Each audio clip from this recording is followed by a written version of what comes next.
கடாயை வச்சு எண்ணெயை விட்டு கடுகு போட்டேன்.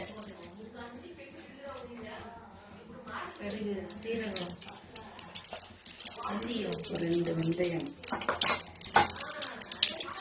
பூண்டு, தட்டின பூண்டு, பச்சை மிளகா, அப்புறம் நம்ம வறுத்து அரைச்ச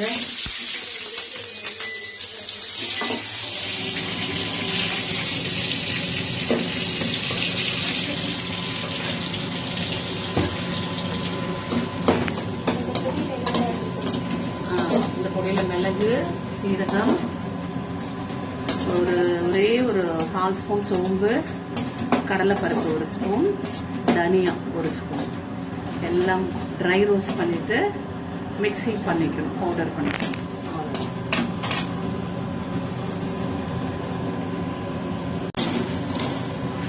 அப்புறம் அரைச்ச மாங்காய்,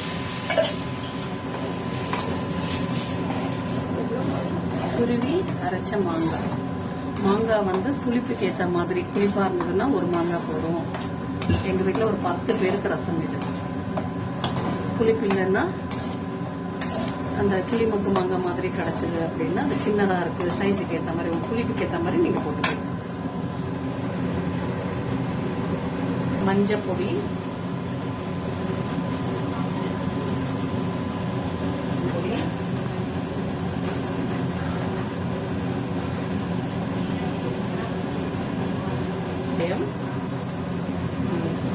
சும்மா வாசனை.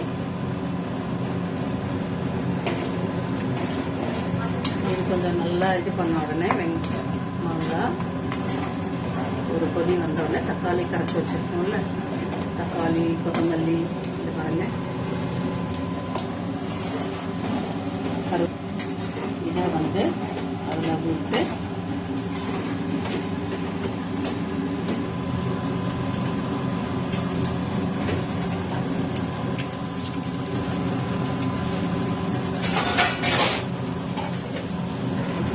கொதி வந்துருச்சு. தக்காளி, கருவேப்பிலை, கொத்தமல்லி கரைச்சி வச்சிருக்கிறது ஊற்றியாச்சு.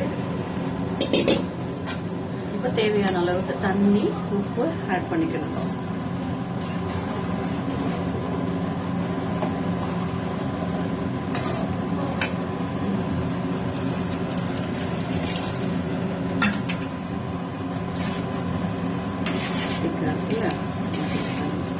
உப்பு,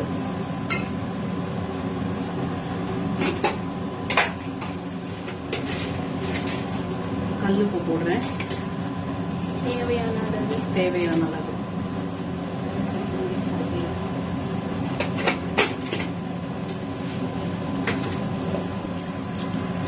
உப்பு, புளிப்பு,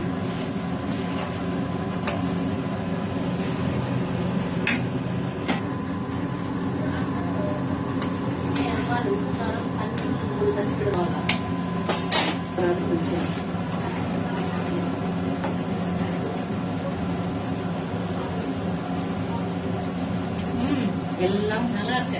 சூப்பரா இருக்கா? ஓகே. மணக்க மணக்க மாங்காய் ரசம் தயார்.